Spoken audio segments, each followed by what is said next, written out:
பெற்றோர்களே, குழந்தைகளே, நண்பர்களே, உங்கள் அனைவருக்கும் என் வணக்கங்கள். நாம இன்னைக்கு சொல்ல போறது ஒரு கதை. இந்த கதையோட பேரு அன்பே ஆகச்சிறந்த ஆயுதம். கதைக்கு போலாம். இந்த கதையோட கதாநாயகன் ஒரு சிறுவன், 10 வயது, 5ஆம் வகுப்பு படிக்கிறான். ஒரு ஏழை சிறுவன். அவனுக்கு தந்தை கிடையாது, தாய் மட்டும்தான். அந்த தாய் பார்த்தீங்கன்னா பல வீடுகளில் வீட்டு வேலை செஞ்சு அவனை ரொம்ப கஷ்டப்பட்டு வளர்த்து வராங்க. அந்த சிறுவனோட பேர் ராமு. பக்கத்து வீட்டு அவனோட நண்பன். அவன் 4ஆம் வகுப்பு படிக்கக்கூடியவன். அவனுக்கு பாடங்கள்லாம் சொல்லி கொடுத்துருக்கான். ஏன்னா ராமு ரொம்ப நல்லா படிக்கக்கூடிய பையன். அதனால் பக்கத்து வீட்டு அக்கா தன்னோட குழந்தைக்கு ஏதாவது பாடங்கள் சொல்லிக் கொடு, அவனை படிக்கட்டும் அப்படின்னு அதனால் சொல்லி கொடுத்துருக்குறான். அப்புறம் அம்மா கிட்ட குரல் கொடுக்குறான். அம்மா, அந்த சட்டை கிழிஞ்சிருக்குன்னு சொன்னேன், கொஞ்சம் தைச்சி வச்சுட்டியாம்மா. இன்றைக்கி நான் சீக்கிரம் ஸ்கூலுக்கு போனோம்மா. இன்றைக்கி ரேங்க் கார்டு கொடுக்குறாங்க, நான் தான்மா ஃபஸ்ட் ரேங்க் வாங்கியிருக்கிறேன் அப்படின்னோடனே ரொம்ப மகிழ்ச்சிடா, இதே மாதிரி தொடர்ந்து நல்லா படிக்கணும் நீ. சரி வா சாப்பிடுவா அப்படின்னு. அம்மா, பக்கத்து வீட்டு தம்பி என் கூட இருக்கிறான், அவனுக்கும் கொஞ்சம் சோறு போடுமா அப்படின்னா. சரி உட்காருங்க, இருக்கிறத 2 பேரும் பகிர்ந்து சாப்பிடுங்க அப்படின்னு சொல்லிட்டு 2 பேருக்கும் சாப்பாடு போடுறாங்க. சாப்பிட்டுட்டு அவன் வேக வேகமாக ஸ்கூலுக்கு கிளம்புறான். அப்போ அவங்க அம்மா என்ன சொல்கிறாங்கன்னா, ராமு, உனக்கு கொடுக்க மறந்துட்டேன், என்னோடய முதலாளி அம்மா கொஞ்சம் இனிப்புகள்லாம் கொடுத்தாங்க, இந்த இனிப்பு பெட்டி நண்பர்களோட ஸ்கூலில் பகிர்ந்துக்கிட்டு சாப்பிடு அப்படின்னு. அவன் பார்க்குறான், நிறைய இனிப்பு துண்டுகள்லாம் இருக்குது அந்த பாக்ஸில். உடனே அம்மா கிட்ட, அம்மா நீ சாப்பிட்டியாம்மா? நான் இல்லைடா கண்ணா அப்படின்னாங்க. இந்தாம்மா நீ ஒன்று சாப்பிடுவான்னு சொல்லிட்டு அம்மா கிட்ட கொடுத்துட்டு அவன் ஸ்கூலுக்கு போகிறான். வகுப்புகளில் சிலது முடிஞ்ச பிறகு அவங்க ஆசிரியர் அவனுக்கு அந்த ரேங்க் கார்டெலாம் கொடுத்துருக்குறாங்க. ராமுவை நண்பர்கள் எல்லாம் பாராட்டுறாங்க. நீ ஃபஸ்ட் ரேங்க் வாங்கியிருக்கிற, எங்களுக்கெல்லாம் மகிழ்ச்சிடா அப்படின்னு சொல்லி நண்பர்கள்லாம் பாராட்டுறாங்க. ராமு எல்லாருக்கும் பிடிக்கும். ஏன்னா அறிவில் மட்டும் இல்லை, அன்பில் பண்பில் சிறந்து விளங்கக்கூடியவன். அந்த இடைவேளை வருது. அந்த இடைவேளை நேரத்தில் அவன் ராமு அந்த இனிப்பு பெட்டியை எடுத்து, எங்கள் அம்மா இனிப்புலாம் கொடுத்தாங்கடா, எல்லாரும் ஆளுக்கு ஒன்று எடுத்துங்க அப்படின்னு சொல்லிட்டு எல்லாருக்கிட்ட கொடுக்குறான். என்னடா முதல் ரேங்க் வாங்கினதுக்காக எல்லாருக்கும் இனிப்பு கொடுக்குறேன்னா? அதெல்லாம் இல்லைடா, நீங்கள்லாம் நிறைய எனக்கு கொடுத்துருக்குறீங்க, ஆனால் எனக்கு எப்பயாவது தான் கிடைக்கும், அதனால தாண்டா எடுத்துகிட்டு வந்தேன், எடுத்துங்கடா அப்படின்னோடனே எல்லாரும் ஆர்வமாக அந்த இனிப்பெல்லாம் சாப்பிடும்போது ஒரு நண்பன் சொன்னான், நம்ம ஊரில் இருக்கிற அந்த பிரபலமான ஒரு ஐஸ்கிரீம் கடையில் பட்டர்ஸ்காட்ச் ஐஸ்கிரீம் ரொம்ப நல்லாயிருக்குண்டா, நான் சாப்பிட்ருக்கேன்டா அப்படின்னு சொல்லி பேசுகிறேன்.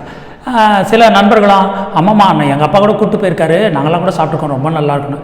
இதெல்லாம் கேட்டவுடனே ராமுக்கு ஐஸ்கிரீம் சாப்பிட்ணும் ஆசை. ஐஸ்கிரீம்லாம் அவனுக்கு கனவு தான் வச்சுக்கங்களேன். ஐஸ்கிரீம்லாம் அவன் சாப்பிட்டதே இல்லை. ஸ்கூல்லேருந்து திரும்பி வரான். அவங்க அம்மா கிட்ட ரேங்க் கார்டு காமிச்சு, அம்மா இந்தம்மா ரேங்க் கார்டு பாருமா, கையெழுத்து போடுமா அப்படின்னு. சரி கையெழுத்து போட்டுட்டு, என்னடா நீ இனிப்புகள்லாம் சாப்பிட்டீங்களா, எல்லா உன் நண்பர்கள்லாம் பகிர்ந்து கொடுத்தியானா? ஆமாம்மா கொடுத்தம்மா. அப்படி பேசும்போது ஒரு நண்பன் சொன்னாம்மா, இந்த ஊரில் ஒரு கடை ஒன்று இருக்கான் ஐஸ்கிரீமு, அதுவும் பட்டர்ஸ்காட்ச் ஐஸ்கிரீம்னா ரொம்ப நல்லா இருக்குமாம்மா, 50 ரூபாயா ஒரு வேலை அப்படின்னு சொல்லிட்டு அதோட நிறுத்திக்கிட்டான். அவன் விளையாட போயிட்டான். சில நாட்கள் போன பிறகு அவனோட தாய் ராமு இங்கே வா அப்படின்னு சொல்லிட்டு, இன்றைக்கி தான் கொஞ்சம் பணம் மொத்தமாக கிடச்சிது, எனக்கு நீ அன்றைக்கி சொன்ன இல்லையா பட்டர்ஸ்காட்ச் ஐஸ்கிரீமு நல்லாயிருக்கும் அப்படின்னு சொல்லிட்டு, இந்தா நீ போய் சாப்பிடு. அவனுக்கு ரொம்ப மகிழ்ச்சி.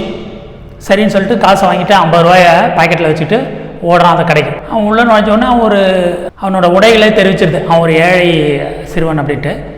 அவன் ஒரு மூலையில் போய் உட்காடுறான். சர்வர் தம்பி வரான்.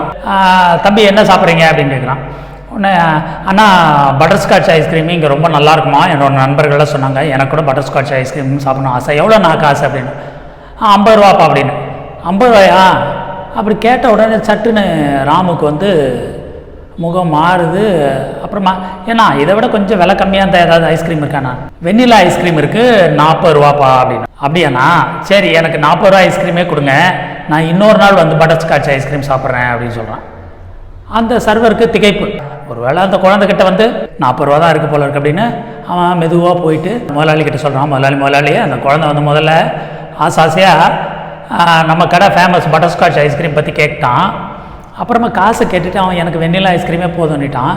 நீங்கள் என்ன பண்ணுங்கள், என்னோட இந்த மாதம் சம்பளத்தில் 10 ரூபா பிடிச்சிங்க, அந்த 10 ரூபாயை போட்டு அந்த தம்பிக்கு தெரிய வேண்டாம், இந்த மாதம் பட்டர்ஸ்காட்ச் ஐஸ்கிரீம் ஆஃபர் விலையில் இருக்குது, 40 ரூபா அப்படின்னு சொல்லி கொடுத்துருங்க, அவன் சாப்பிட்டோம் அப்படின்னு. உடனே அவன் முதலாளியும் அந்த சர்வரை ஒரு ஆச்சரியமாக பார்த்துக்கிட்டு ராமுக்கிட்ட போயிட்டு, தம்பி நீங்கள் உங்களுக்கு பட்டர்ஸ்காட்ச் ஐஸ்கிரீம் ரொம்ப பிடிக்குமாமே, இந்த வாரம் பட்டர்ஸ்காட்ச் ஐஸ்கிரீம் மட்டும் ஆஃபர் கொடுத்துருக்குறாங்க, முன்ன 50 ரூபா இருந்தது, இப்போ 40 ரூபா தான் அப்படின்னு. அப்படியாண்ணா, சரி அப்போ அதே கொடுங்க அப்படின்னு. கொடுத்த உடனே ரொம்ப ஆசையாக சாப்பிட்றான். ஒரு துளி கூட விடாமல் நல்லா ருசித்து சாப்பிட்றான். சாப்பிட்டு முடிச்சுட்டு பில்லு வந்த உடனே அவனோட பாக்கெட்டில் இந்த 50 ரூபாய் எடுத்து அந்த பில்லை வச்சுட்டு அவன் கிளம்புறான்.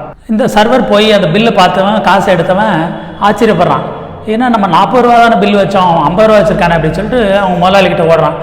முதலாளி அந்த குழந்தை பாருங்கள், அவன் 50 ரூபாயை வச்சுட்டு போயிருக்கான், 10 ரூபா எனக்கு டிப்ஸ் எல்லாம் வச்சுருக்கிறான் அப்படின்னு. உடனே அவங்க முதலாளிக்கு இன்னும் ஆச்சரியம், அந்த தம்பியை கூப்பிடு அப்படின்னு. இவன் வந்து ஓடி வந்து அந்த கடை சிப்பந்தி, தம்பி கொஞ்சம் வாங்கலாம், எங்கள் முதலாளி கூப்பிட்றாரு. வந்துட்டு வணக்கண்ணா என்னண்ணா அப்படின்னு. இல்லைப்பா 40 ரூபா தான் நான் ஐஸ்கிரீம் பண்ணி 50 ரூபா வச்சுருக்கேண்ணா. இல்லைண்ணா நம்ம எதுனாலும் வந்து நமக்குன்னு ஏதாவது எடுத்துக்கும் போது அடுத்தவங்களுக்கு ஏதாவது கொஞ்சமாவது செய்யணும் அப்படின்னு எங்கள் அம்மா சொல்லியிருக்காங்க. அதனால தான் 40 ரூபாய்க்கு நான் ஐஸ்கிரீம் சாப்பிட்டேன், சர்வ் பண்ண அண்ணாவுக்கு 10 ரூபா டிப்ஸ் வச்சேன் அப்படின்னு.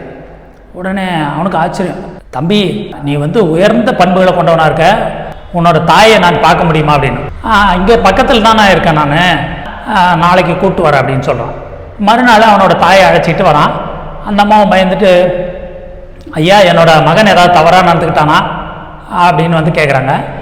அதெல்லாம் இல்லைம்மா, உங்கள் மகனோட அறிவு, அந்த பண்பு இதெல்லாம் பார்த்தோன்னே எனக்கு உங்களை பார்க்கணும் போல இருந்தது. எங்களோட கடையிலேயே நீங்கள் வேலை செய்யலாம், நீங்கள் ஏற்கனவே எங்கேயோ வேலை செய்கிறீங்களாம், அதை விட நான் அதிகமாக சம்பளம் தரேன் அப்படின்னு அந்த முதலாளி சொன்னார்.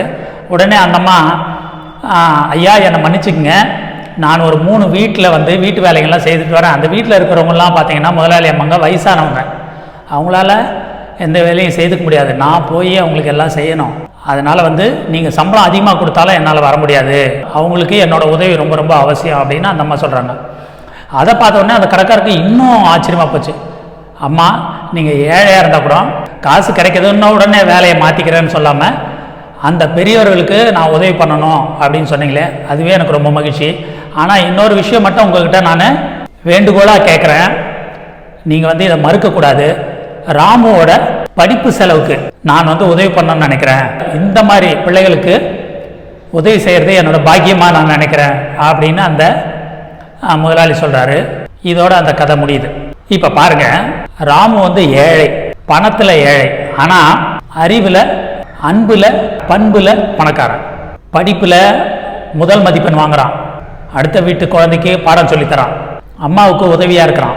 ஒரு பொருள் வாங்கி சாப்பிட்ணுன்னா கூட அடுத்தவர்களே மனதில் வச்சு அவங்களுக்கும் ஏதாவது செய்யணுமே அப்படின்னு சொல்லிட்டு டிப்ஸ் வைக்கிறான். அடுத்ததாக அந்த கடை சிப்பந்தி சர்வரை பாருங்கள், தன்னோட சம்பளத்தில் விட்டு கொடுக்க தயாராக இருக்கான். இதையெல்லாம் பார்த்தா அந்த முதலாளி இத்தகைய பண்பு மிக்க ஒழுக்கமிக்க ஒரு குடும்பத்துக்கு தான் உதவி செய்யணும் அப்படின்னு சொல்லிட்டு ஒரு வேலையை ஆஃபர் பண்ணுறாரு. அந்தம்மா பாருங்கள், வயதானவர்களை விட்டுட்டு சம்பளம் அதிகமாக வருதேன்னு என்னால் வர முடியாது அப்படின்னு அவங்க சொல்கிறாங்க. மீண்டும் முதலாளி, சரி வேலைக்கு வரலன்னா பரவாயில்ல, உங்கள் மகனோட படிப்பு செலவுக்கு நான் உதவி பண்ணணும்னு ஆசைப்பட்றேன் அப்படின்னு சொல்கிறாங்க. இந்த உலகம் அன்பு சங்கிலிகளால் இணைக்கப்படுறது எவ்வளோ பெரிய பாக்கியம். இப்போ உங்களுக்கு தெரியுதா, அன்பை விட சிறந்த ஆயுதம் இந்த உலகத்தில் உண்டா? எனவே நாமும் அன்பை பரிமாறுவோம், பண்பை பகிர்ந்து கொள்வோம், உயர்ந்து வாழ்வோம். நன்றி, வணக்கம்.